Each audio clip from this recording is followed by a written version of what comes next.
facilitating this discussion today. There's some excellent papers and lots of areas for discussion for us. So if we could, I'd just go ahead and introduce the first presenters, and we'll go ahead and get started with that. The first presentation, Food Insecurity on the College Campus, an Analysis of the Beliefs of University Administrator, by Elizabeth Moore, Richie Roberts, and Denise Holston.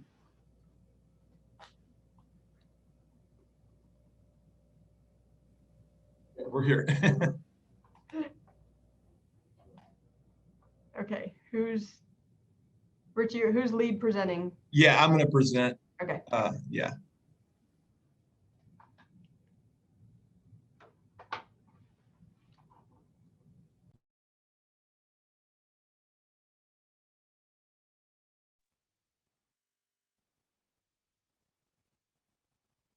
Are we ready to go?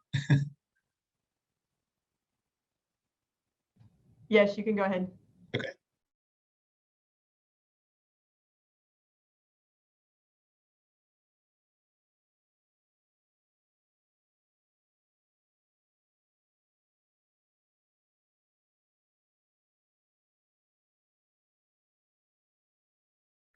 All right, can you guys see my screen?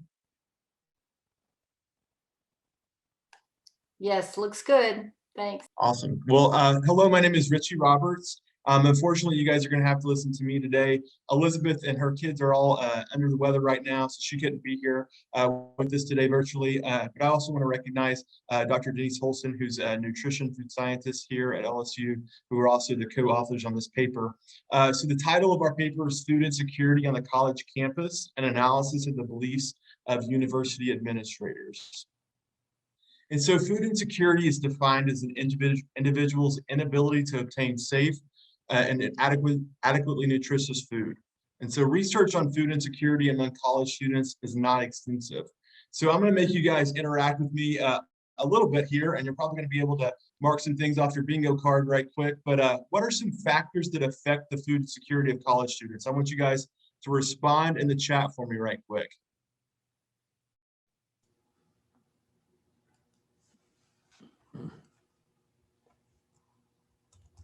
Awesome. I'm seeing a few responses coming in. So what are some factors that affect the food security of college students? Go ahead and put your responses in there.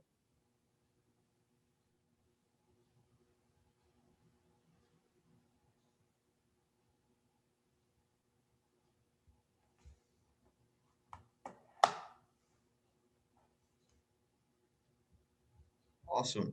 Well, we're seeing some responses coming in. So when we look at the literature, there are really three major factors that kind of come down to affecting food security in terms of college students. And those come down to things like limited finances, the inability to prepare foods, and really this inadequate knowledge of purchasing food. And so these three factors are what really the barriers that our students are trying to overcome that are really food insecure on college campuses throughout the US. When we look in the literature as well, we can also see these ways to reduce this food security on campus. So there's four major recommendations that has really emerged, and those are really about confidentiality. Our students that are food insecure don't want everybody to know that they are food insecure. And so really protecting their confidentiality and not letting everybody know that they are food insecure is a really important aspect of being able to connect with them. Also, we need to reduce negative stereotypes. So there's this negative stigma surrounding food insecurity. Students don't want to be seen as poor or not having the ability to obtain food for whatever reason it may be. So being able to reduce that stigma around it is really an imperative way that we can begin to address this issue. Next is food pantries, and food pantries can occur in lots of different ways. There are also food dorms and also all the different types of ways that we can establish ways for students to get food on campus. There's going to be low cost or free of charge. And so that's the third way. And then finally, we have to ensure that administrators are really aware that food insecurity is a problem on their campus. So that really leads us to the major problem of this study, which was that university administrators could have influence if they see relevance. So a lot of our administrators tell us that they don't really understand that food security is an issue on their campus. And so they have to know that it's a relevant issue to be able to start to address some of that. But little is really known when we look into the larger literature about the beliefs that university administrators hold regarding food insecurity. So our theoretical framework for this study. So Aschen's theory of planned behavior was the theory that really grounded this. This was an emergent framework for our study. And when we look at Aschen's theory, it really comes down to three different belief systems that Aschen theorizes. The first being those behavioral beliefs, and that really comes down to those attitudes that an individual has about, whether it's positive or negative about implementing a potential behavior. The next is normative beliefs. Those are those social pressures that an individual may feel to actually implement that behavior. And then the final belief system is really those control beliefs, that whether it's easy or hard to be able to implement the behavior in the future. So those three belief systems really form to influence our intentions and ultimately our planned behaviors moving forward.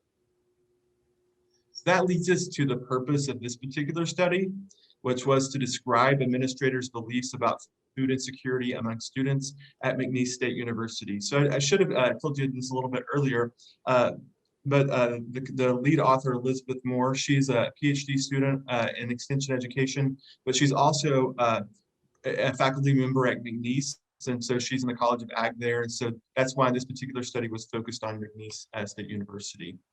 And so to be able to accomplish this, Elizabeth was able to interview 4 major administrators there at McNeese State University.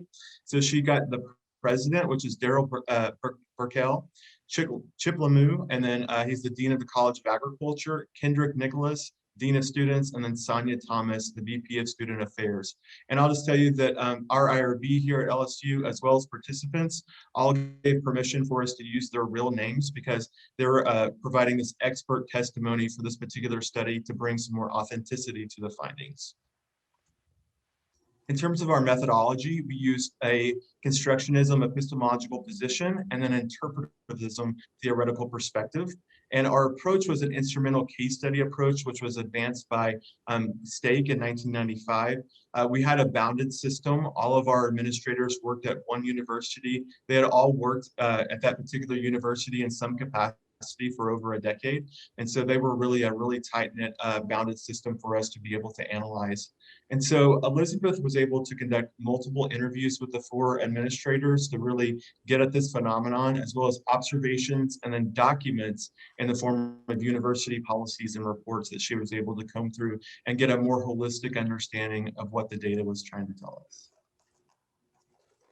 So in terms of our data analysis, we used all of those forms of data to really begin to analyze the data inductively, starting with first cycle coding. So that was our foundational approach. And so to be able to accomplish this, we used Saldana's coding approaches of descriptive, in vivo, and values. And so we used multiple first cycle coding approaches to really be able to look at the data through different types of lenses and be able to really get at what our phenomenon was. Then we began to reduce the data into categories through second cycle coding. And so we use elaborative and pattern coding to be able to accomplish this and really began to look at those relationships and really deduce the data down further. And then finally, that led to our thematic analysis where we were able to emerge our 3 themes for this particular study.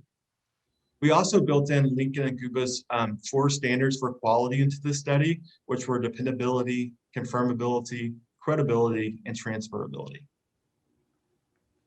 So when we get into our findings, our first theme is about students are not forthcoming about their food security issues. So Dr. Lemieux really talked about how, this forthcoming and they were not really talking about their problems. And he really attributed this to students' sense of pride and possibly embarrassment. So our students just don't feel comfortable coming forward to individuals that are in a position of power, or maybe even their instructors, people they interact with, because of that sense of pride and shame that they may have. Dr. Burkell said he's never had a student that came to them stating they were hungry or never picked up on that kind of issue. However, he did get the sense of mental illness overall as he kind of interacted with his students throughout the years. Meanwhile, Dr. Nicholas talked about how when he's made aware of a student that's struggling with food issues, he usually finds out from some other source. Usually it's a peer or a roommate or maybe somebody that they have class with or in some other type of organization. So these students are not going to come forward and really talk about it, really largely because of that shame associated with food insecurity. Our second theme was that students come unprepared to take care of themselves. And so Dr. Thomas talked about how many students do not really prioritize their money, and they begin to lack funds for adequate groceries. And so they may be spending money on all different types of things, and they don't really think about food. They deprioritize that in terms of their spending priorities. And so that becomes a major challenge for our students overall. And then Dr. Burkell, he stated that the university does not want to become this crutch for students. We want them to teach themselves so that they can be self-sufficient and really feed themselves moving forward. And so that position of really helping them understand how to budget and how to, take all these different concepts that are applicable to life and really use those and not just hand out food, because what are you going to do when they graduate or maybe don't finish their program and are in the real world? So that's something that Dr. Burkell kind of brought out. Dr. Lemieux talked about how MSU is not just going to build this food pantry because other campuses are, because it's just bogus. And so there needs to be this demonstrated need that our students have a need that are food insecure on our campuses. And so all of those things are going to need to be made more aware before they move on something like that. In terms of our third theme, it was the resources available to students. And Dr. Thomas talked about how there are resources available to students at MSU to help them secure food through local and religious-based entities. But Dr. Hastings kind of cautioned that there are lots of limited resources at MSU. And because of this, she really talked about how if there's an issue or cause on campus, then faculty members are going to really have to get involved and become this determined champion to really follow through and make it happen, just because of the lack of resources, and everyone is so stretched for time, and there's lots of other responsibilities. And then finally, Dr. Burkell talked about how MSU is beginning to create courses for incoming freshmen on professional and life skills. So how to balance their checkbook, how to create a budget, how to shop efficiently. All those things are going to be kind of addressed in that particular class. And so they feel like that's a more sustainable way to really address food security on their campus. And so we do have some recommendations for research and practice, as well as some implications. And so those research recommendations are, we need to really think about how much is food insecurity, how much is prevalent on campuses, and not only MSU, but also across the United States. Is this a bigger issue than we realize? Is it something that we're kind of turning a blind eye to and students are really struggling with overall? We also need to analyze students' food budgets as well as their buying behaviors. They may have a very small amount of their disposable income, and that's what the research tells us, is that this small amount of disposable income is used towards buying these foods, and then they're buying them at sources where you wouldn't regularly consider. Like, they're not really going to the grocery stores, they're going to fast food options, they're going to local convenience stores, and that's where they're getting their nutrition from. And so we need to really figure out what the issue is behind that and how to begin to make changes for our students moving forward. In terms of recommendations for practice, our students we are recommended that students maybe take a basic nutrition course to figure out what all the different pieces are in terms of how to adequately prepare food, what that looks like, how to create a balanced diet in terms of what they're eating on a daily basis so that they can get what they need, and then just gain more knowledge about how to gain access to those resources, since MSU is in a food desert in this particular location. And then we need to better prepare students to budget, purchase food, and prepare meals in general. Most of our students really come to college without that skill set. They don't know how to budget. They've never really cooked before. They've never really purchased the foods and figured out what that looks like to, help them over a week or a month, even when they have some money to be able to do that. And so we need to think about what that looks like so that our students can really be successful moving forward. And then really analyze the money used towards fast food, because that's the main source of food options at most colleges and universities is fast food. And so it's really close and convenient, usually cheap, but usually not very nutritious, and sometimes can lead to some bad habits as well. And then in terms of just some implications, we need to really work on reducing the stigma around food insecurity. So that's a big issue that we need to really think about moving forward. How do we reduce the stigma? How do we make students more comfortable with coming forward and really talking about this issue with their peers, with individuals like faculty or even administrators in the future?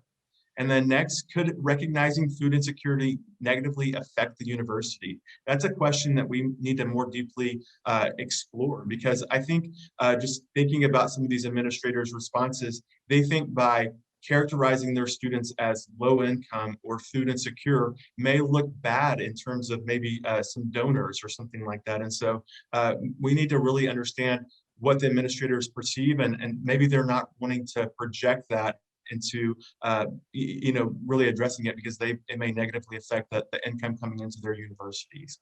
And then finally, if resources are available, like the administrators talked about in this particular study, then why are our students not really using them? We need to really figure out what that is. Is it just the stigma aspect of it, or is there something deeper that we need to figure out to address moving forward? And so in terms of discussion, we do kind of have a roadmap that's kind of built out in terms of moving forward, what we need to do to think about food insecurity.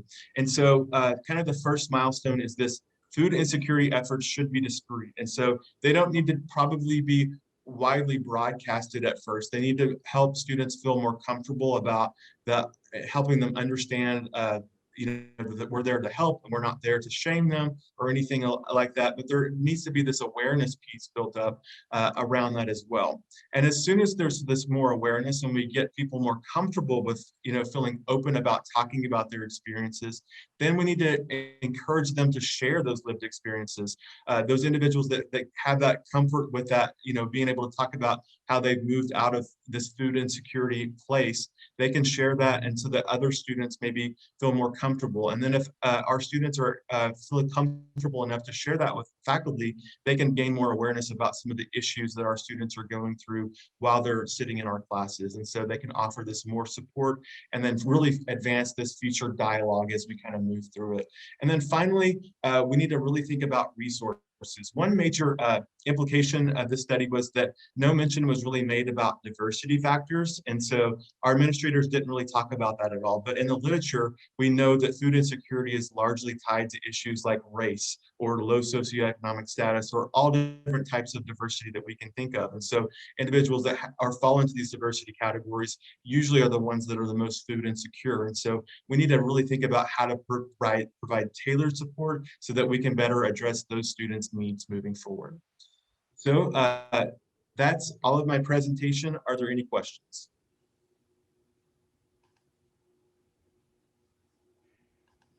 Okay, I will start just by saying congratulations to these authors, because I think this is a very important topic.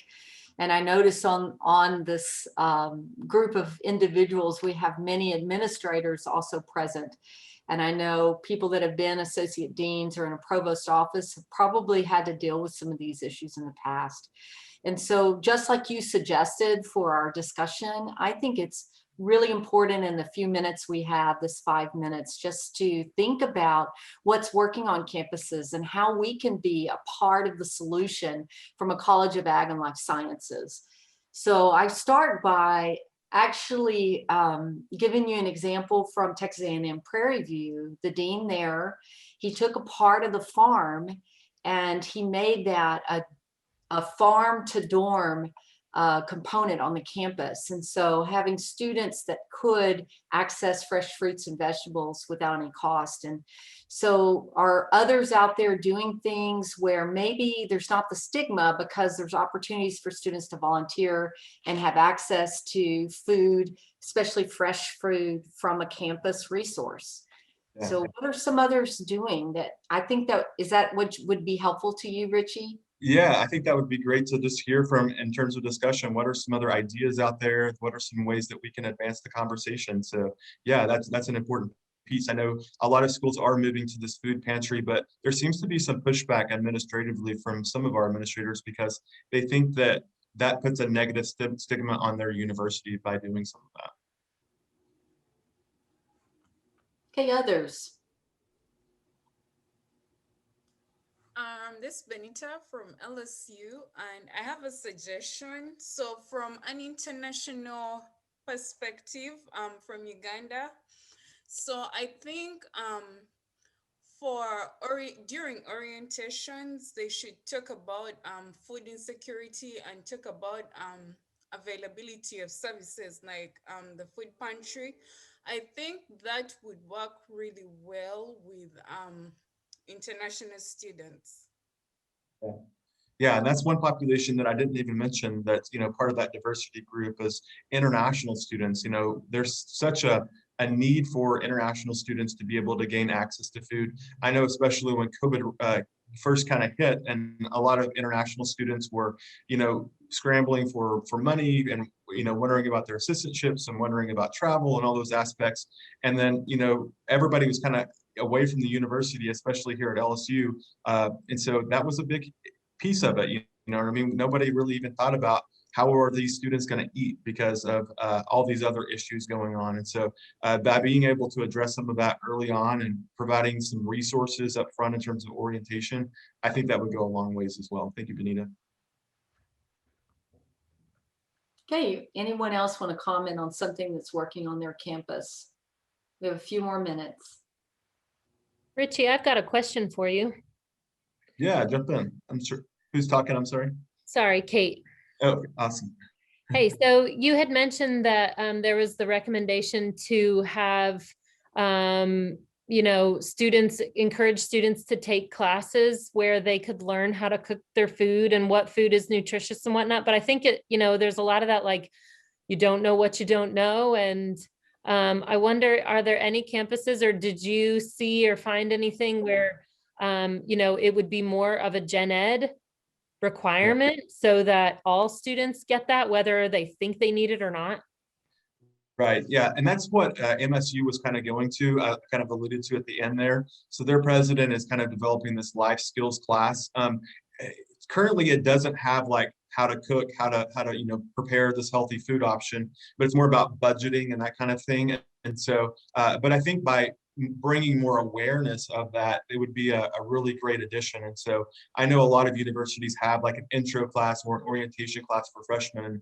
And by including some units about food insecurity or budgeting or any of those aspects, I think it would be really powerful and transformative for them to not just learn about where are different aspects on campus or learn the history of your university, but really learn some useful information.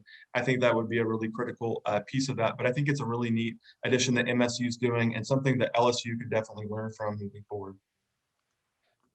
Well, thank you for your insight. And, I would add too that, when we have student organizations engaged in that, whether it's canned food drives, or if we think about things like transportation, especially for international students or perhaps first generation students that don't have a car, many of our campuses don't have grocery stores or markets close to our campus.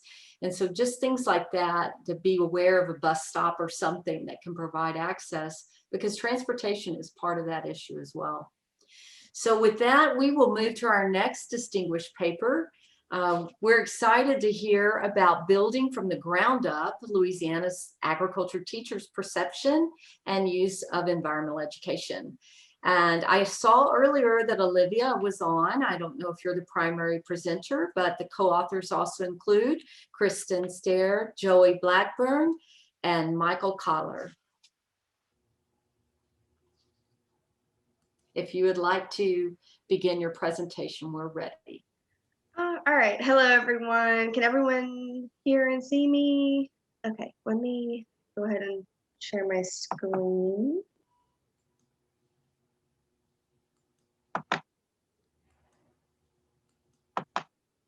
Okay.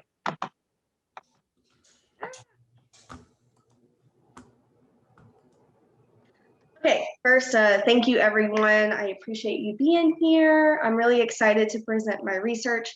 And as it was stated before, it's titled Building from the Ground Up, Louisiana Agriculture Teachers' Perceptions and Use of Environmental Education.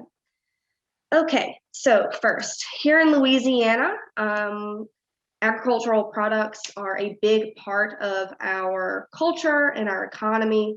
And we face a lot of unique environmental challenges. Now that's due to climate change. It's also due to our location along the Gulf of Mexico. We also have seen in Louisiana and around the world how irresponsible agricultural practices can lead to environmental degradation. That does take a lot of forms.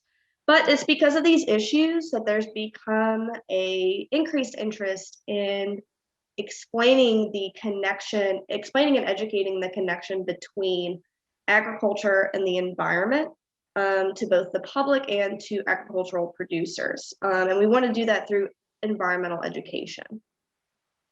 So environmental education, it's kind of difficult to define because it is inherently broad. It encompasses a wide variety of topics. It's very difficult for employers to define, but one of the most commonly used definitions in research is that environmental education aims to develop a citizenry that has the knowledge, skills, attitudes, motivations, and commitment to work individually and collectively towards solutions of current problems and the prevention of new ones. It essentially encourages environmental literacy. So someone that is environmentally literate is able to not only understand environmental issues and concepts, but they have all of the skills necessary to make informed environmental decisions. So there's both a knowledge aspect and then a change of behavior that comes along with it. So the overall purpose of our study was to describe the status of environmental education in Louisiana high schools.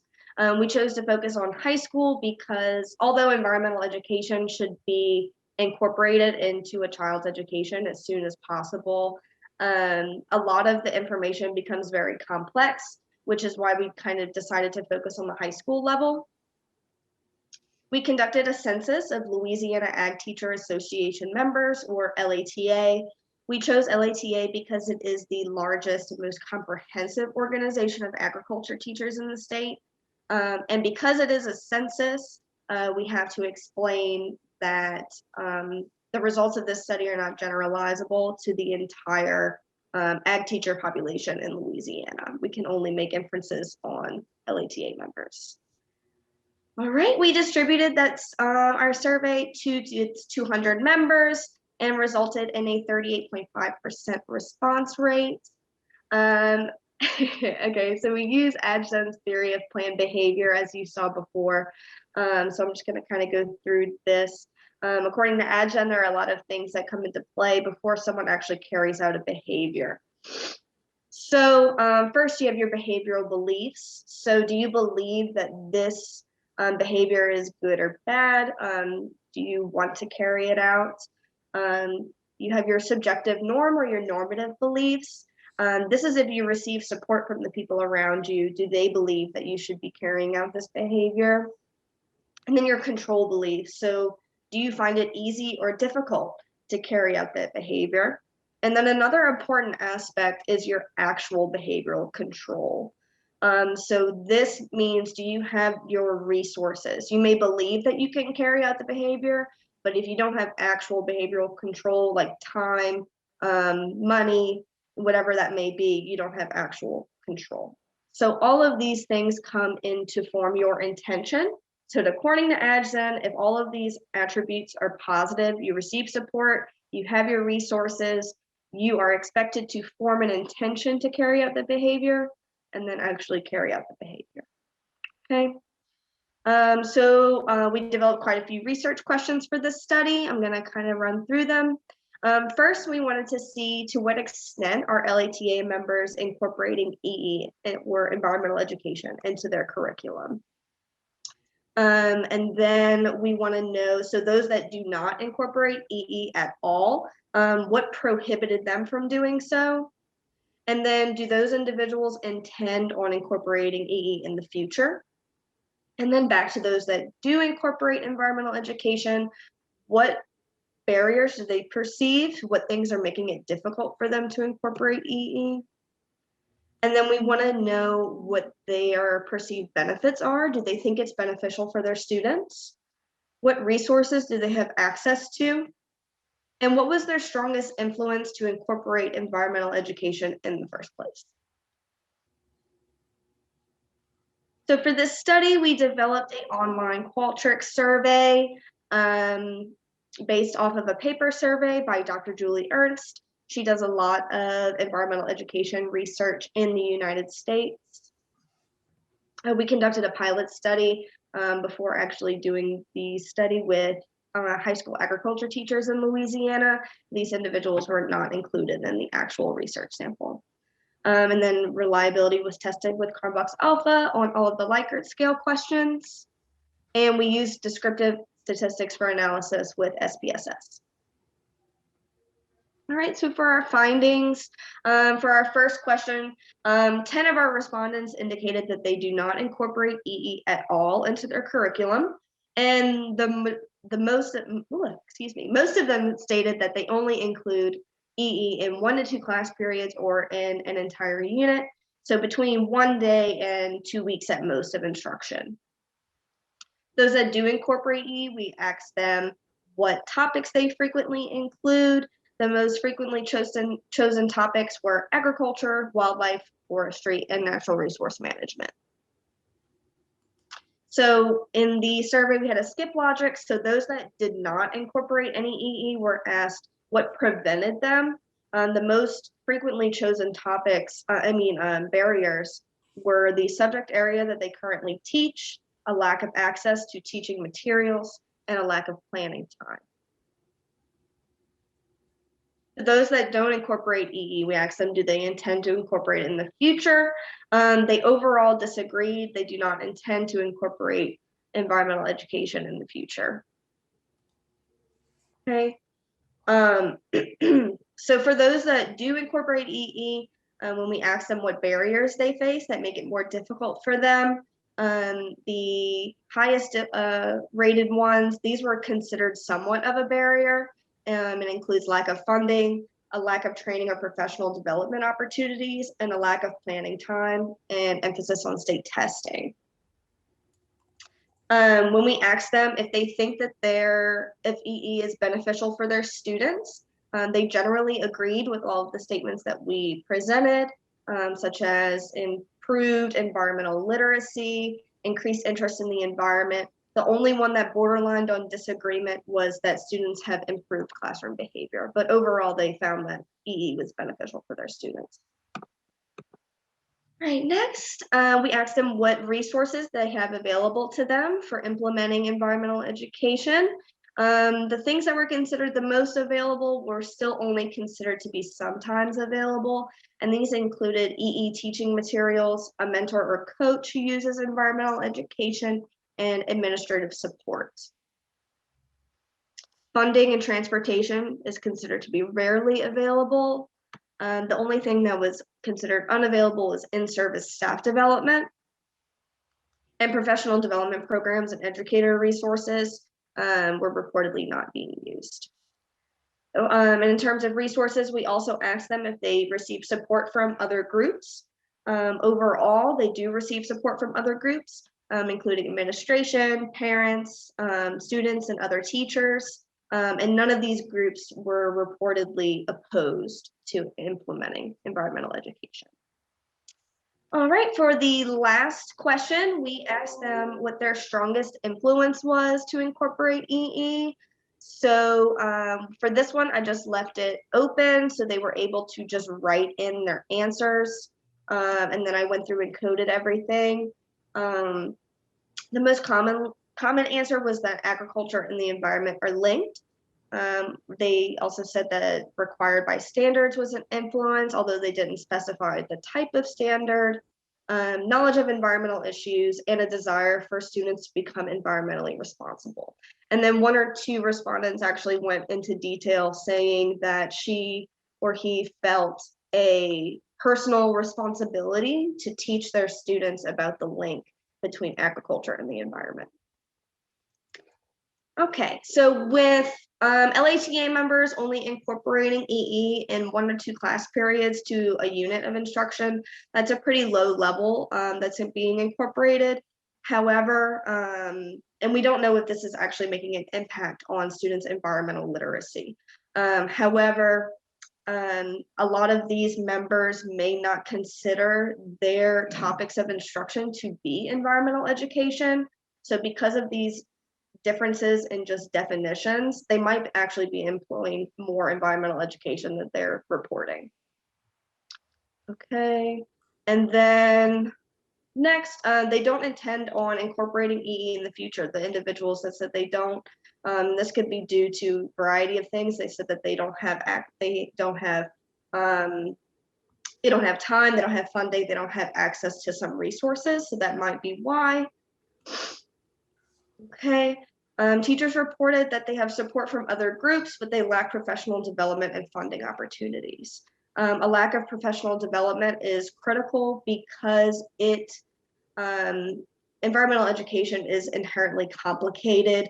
If you don't have training in interdisciplinary education or in environmental science topics, it would naturally be very difficult to implement into your curriculum without some assistance. Okay, and that's why we recommend region-specific staff development opportunities, as well as grants and scholarships available for those that want to implement EE. The region-specific staff development opportunities are particularly important because research shows that when you put education in a learner's sense of place, if you make it relevant to their home, it's more likely to make an impact and encourage a change in behavior. And because Louisiana has very different agricultural focuses in different parts of the state, that could make a very big difference. All right. And then lastly, based on the results of this study, we see a need for future research in the topics that are being employed by LATA members. We don't know the details of these topics, and we want to know if they're making an impact on students' environmental literacy. And then additional research should be conducted with LATA members' perceived barriers. We want to better understand what's preventing them from incorporating EE in the future. There were mixed results when you compare the perceived barriers by those that do incorporate EE and those who don't. So we want to better understand where they're coming from and see what we can do for the future. All right, that's my presentation. Thank you very much. Do you have any questions?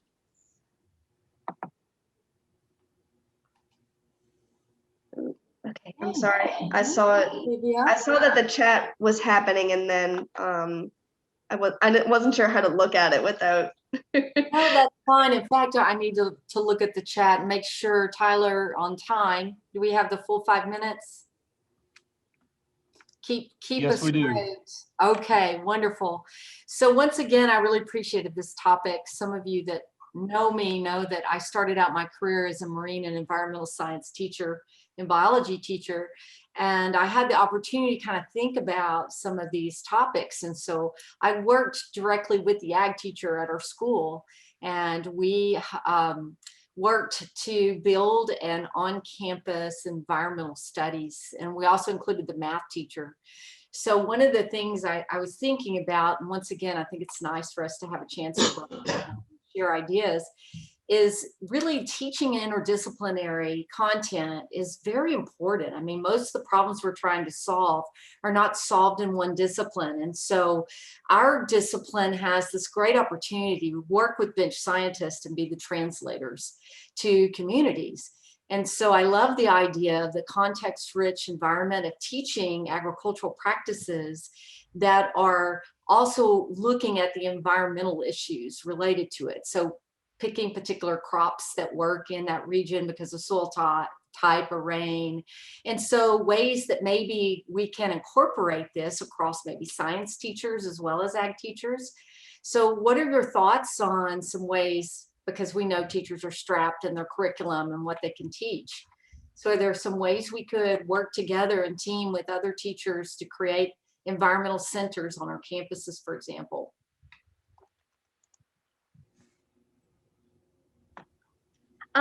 So I think that's a very important aspect to it. Like you said, teachers, one of the big things that they said was that they just don't have time.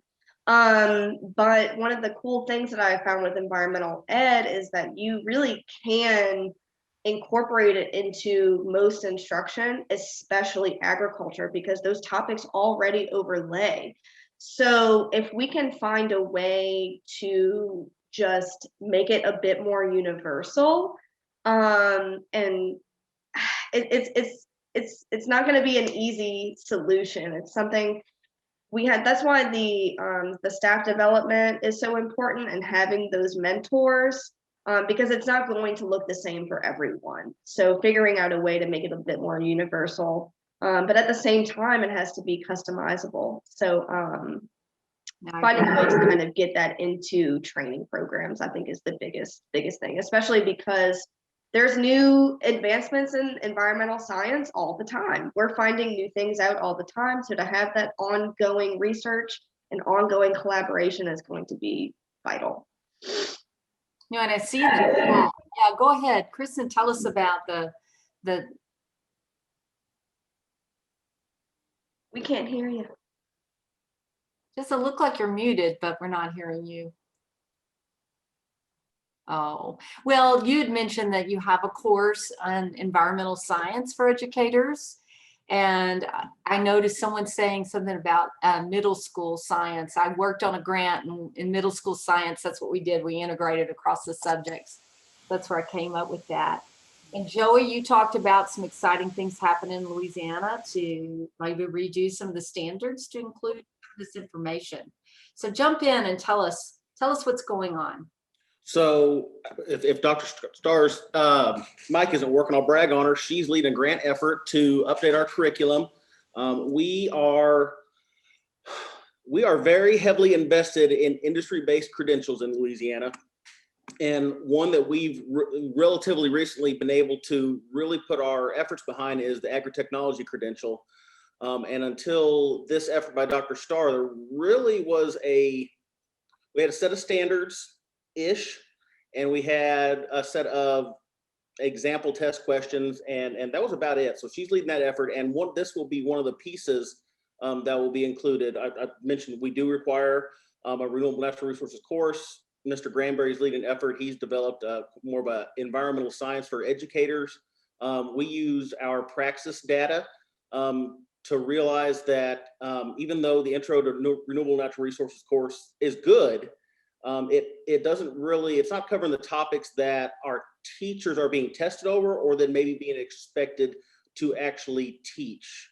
And then so depending on where, Olivia mentioned this, and depending on where in the state you are, everybody's states are diverse, but when we're in the Gulf Coast region, and so one of our huge topic areas is going to be, oh, my PhD students tell me the time's up, coastal restoration, and then in the north part of the state, it's going to be forestry, and that was part of what I mentioned earlier. So forestry education is taught, but I don't think they're realizing that that's probably part of environmental science. Well, I know our time is up, and Dr. Starr, I'm sorry we couldn't hear from you, but I think this is exciting, and I think it would be a great grant topic for funding. And I like the idea of it becoming a part of the curriculum, not an add-on to the curriculum. And I think that's so true. And so thank you for your presentation today, and good luck on your distinguished manuscript. All right, well, we're excited. We have one more presentation. And this one is also being led, I think, Janice, is that how you say your name? Janice Pig? She's presenting? That's right, yeah. Yes, good. So transformative learning in Nicaragua, a retrospective analysis of university agriculture students' long-term changes in perspective after a study abroad course. We can't have short titles around here. And so also authors are Adam O'Malley and Richie Roberts and Kristen Starr. All right, are we ready to get going? Everybody can see my PowerPoint, we're good? Okay, all right. Well, this is our study. We took a little bit of a deeper dive into study abroad in general, kind of looking for a little bit more of those long-term effects of study abroad courses. So we are gonna jump right in. So a little bit about our introduction and literature. So we were seeing this increased amount of globalization all over the world in every industry, but most especially in agriculture. And our higher education institutions have really began to notice, and they noticed the need to prepare students for this global society that we live in. So we've kind of moved into this phase where study abroad programs are widely available through most land-grant institutions, and really are beginning to prepare students culturally, professionally, and socially to really navigate those global problems that they're going to face upon graduation. So now the question has a little bit shifted to whether short-term or long-term study abroad programs are able to transform our students to really change their perspective a little bit and kind of be prepared for this globalized environment. So we have a little bit of an interactive portion right now. So could you just go ahead and raise your hand if you believe that short-term study abroad programs can have a long-term lasting change? Kind of what does that look like? Even though they're short, do they still possess that ability to really change our participants? So I'm seeing some hands. So obsolete, yes, absolutely. So a little bit about kind of how this began. So this is a 2-year follow-up from a study abroad, and we really grounded it in Mesereau's transformational learning theory. So transformational learning is really used in study abroad a good bit. It really is able to describe how students and participants of a study abroad are able to ascribe a meaning to a lived experience. And so it's really important because that describing and putting meaning to an experience allows for this transformative process to begin and really ultimately moves us to change our perspective and kind of what we think of as dissonance within research. And so transformational learning theory is utilized heavily within study abroad research. And it begins with this disorienting dilemma. And once you have this disorienting, kind of vexing experience, if Mesereau calls for students to really reflect critically on that, and that really spurs our transformational process, leading to transformative outcomes. So that's what we're really looking for at the moment. So the purpose of our investigation was to explore how university agricultural students shared experiences during a 1-week study abroad course to Nicaragua influenced their long-term changes in perspective. So this was collected 2 years after returning from Nicaragua. And so the study abroad course itself, the participants visited a vast amount of agricultural industry sites, a lot of production sites, but they also got the chance to really immerse themselves in the recreational and cultural aspects of Nicaragua as well. And so until the civil unrest in 2018, Nicaragua was experiencing some really amazing and rapid growth in the tourism sector, and especially alternate forms of tourism, such as ecotourism, which, as we know from Olivia's presentation, the environment and the environment is so interconnected with agriculture. So agriculture is a part of this ecotourism kind of world. And so this really provided really unique context for our students to really be able to experience dissonance and really reflect on that and really kind of spur that transformational learning. So a little bit about our participant selection. So we purposely selected 5 students who participated in this study abroad course. Previous data was collected and published on this cohort, so it really was able to give us a little bit more of a longitudinal perspective on study abroad, which is often a little bit underrepresented in study abroad literature within our field. So it's really nice to have that a little bit of more of a longer term look at study abroad. So a little bit about our participants. So we had 4 people identify as female and 1 as male, and then our educational status upon data collection. So this is 2 years after the original study abroad program. So we had 4 students that were still in progress, and we had 1 student who had since graduated at LSU. So our data collection. So we utilized a semi-structured interview protocol. So we did and conducted our interviews via video conferencing software, because this was done during the coronavirus pandemic. So we wanted to make sure we're kind of adhering to all those regulations. The researchers took really detailed field notes, and we also utilized video reflections and observations from that previous study and mobilized that as an additional data source. So for our data analysis, we used Moustakas' phenomenological approach. So we began in the episode to really bracket, to set aside any kind of preconceived notions that we may have. And then we kind of moved into our phenomenological reduction, where we started identifying significant statements and really looking at that and seeing to negotiate our horizons and reduce the data down. Then we moved into our imaginative variation, where we started viewing the data from different lenses. And this helped to really emerge our transformational learning theory as the most appropriate lens to really ground this study within. And then we moved into our structural and textual descriptions.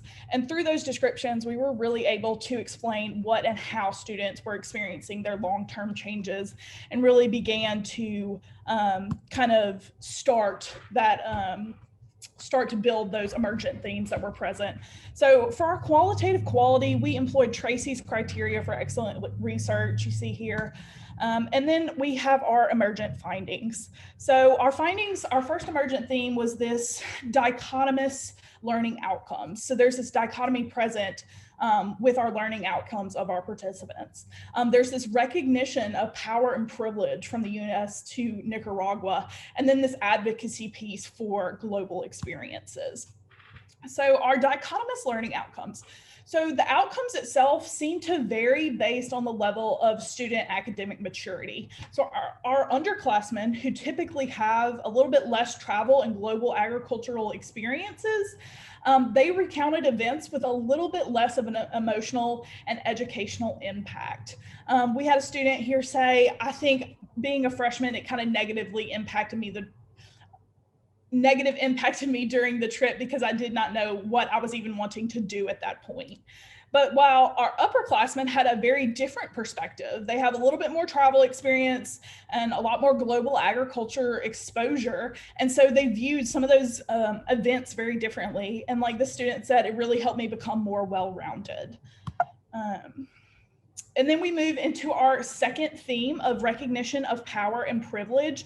So when students arrived in Nicaragua, you know, it's a very different country than we see here in the United States. And so they were confronted with these really powerful images of gender equality, political corruption, and really just these disparities between power and privilege from the United States to Nicaragua. And so the lived experiences of participants seem to really reorient certain aspects of their life. So like we had a student say, people are living on dirt floors in tin houses. And that imagery really elicited this powerful shifts concerning on how they viewed the world, that perspective transformation. And so like the student said, they're far back as women's rights and things, sexism is rampant. And so they really were able to begin to identify and recognize those power and privilege differences from Nicaragua to the United States. And then our third emergent theme, we have this advocacy piece for global experiences. So all of our study abroad participants within this study, they began to advocate both informally and formally for global experiences.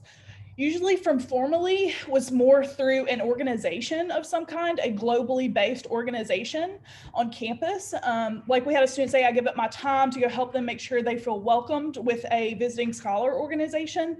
And then informally, they advocate for study abroad by just conversation and then enrolling in more programs as well. And so we had a student, I realized immediately that I wanted to do a trip like that again. So these students are really advocating for more global experiences for others.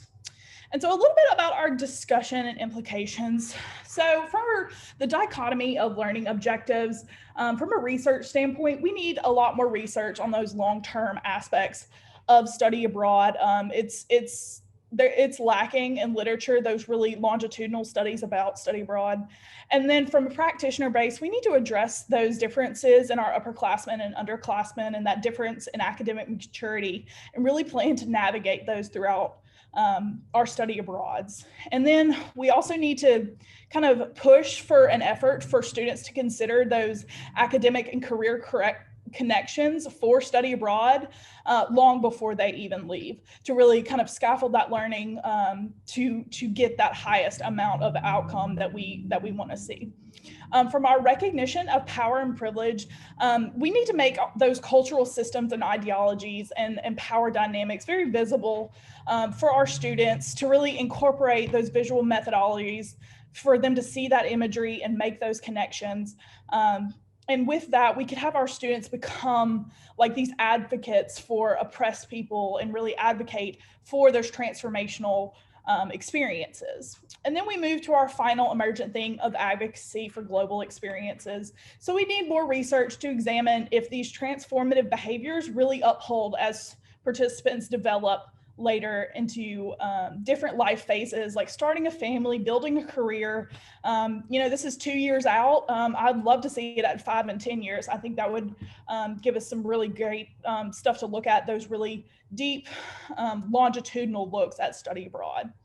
And then for us as practitioners, we need to advocate for the acquisition of global knowledge, and we need to utilize our study abroad participants to also advocate. They're already doing it, so we need to kind of mobilize them. So that would be a good one. And then as practitioners, we need to assess students' cultural and educational biases before, during, and after the study abroad experience. So with all of that, we really kind of wrapped it up here. Thank you guys for listening. Does anyone have any questions for me? Well, thank you all. That was a great, great paper. I know many of us have been doing study abroad, so it's always nice to see others looking at that. And I know we only have a few moments, as I look, about 4 minutes. So, that was my timer. So I guess once again, I mean, we really want to encourage dialogue, and some of you are putting things on the chat. But when you think about a student and their lack of maturity when they're going on a study abroad, I've experienced that as well by taking freshmen, taking students that have never been abroad before. And I have found what you found is a lot of them want to do more. They want to do another or longer study abroad or reciprocal exchange. So that's definitely evident. But are there ways, I was thinking about, even when you're trying to communicate, what did I learn from my study abroad? What are the learning outcomes of that? How do I express that to a potential employer in terms of my ability to work, in a diverse community, wherever that may be, whether it's a multinational company or you're in an urban area and you've got a lot of diversity. So I think there's value that students gain from these experiences. So how can we maybe scaffold them a bit before the trip and after the trip and that reflective practice, and also help them to be able to communicate to potential employers what the skills were that they gained in that experience? So what are your thoughts on that? Absolutely. I'm a huge proponent of reflection, and I know Adam was on this trip as well, and they did a good bit of reflection, but that kind of came out in our in some of our interviews as well, that in the moment they weren't super into that reflection, but by the time they got back in 2 years, they were really able to make meaning of that because they reflected on it. And so I think when you add that reflection piece during, and you really prepare them for what they're going to look at while they're in Nicaragua. So we kind of talked about kind of make them think about the career implications, and then kind of afterwards further reflection I think is definitely necessary. I've done study abroads myself, and I feel it's a lot of information at once, and so I don't feel like you truly make meaning of it until you're well after and you deeply reflect for different times. Adam, do you have anything to add to that? No, I think you hit it spot on. I think that's what I was going to mention as well, is that I think that the duration of the trip, as far as their ability to process the experience fully, was less of a variable than the intensity of the trip. Many of them spoke during those reflections about how it was just so much, and how they don't really think they're going to be able to fully process it until weeks later when they're back home and they're kind of reintegrating back into their own lives. So I think that's why, and we talked about that a little bit in the chat, about it's really critical to have those reflective processes. I think we had them really well during the trip, and we had a few pieces to do after the trip. But I think having the one-on-one and group reflection sessions, before the trip, to kind of really help them frame their existing worldviews, during the trip and then after the trip would have been, even more effective at letting them process and kind of create meaning from those experiences. Definitely. And there's pre-reflection too before they go, and you can always look and see some of the changes after they get back and reflect again. We only have time for maybe one question. We got our 2-minute warning, so we've got about a minute, maybe a minute and a half. So I also want to note that this study abroad program was also specifically designed to spur transformational learning. So that was also a really key part. We didn't have enough time for me to really go into it, but that's a key part of this study abroad and kind of able to make it. It was specifically designed to spur that transformative process. So just wanted to add that. yeah, so you don't want to give too much scaffolding ahead of time, or you don't have a disorienting dilemma. Because Right. you're already anticipating what you're going to see. So no, I get that. So wonderful. So thank you so much. And we hope this conversation can continue. We wish you great success in your academic programs. Many students involved in this research. So congratulations to the professors that are leading that work. So I think we are out of time. So with that, I will say goodbye, everyone. See you later.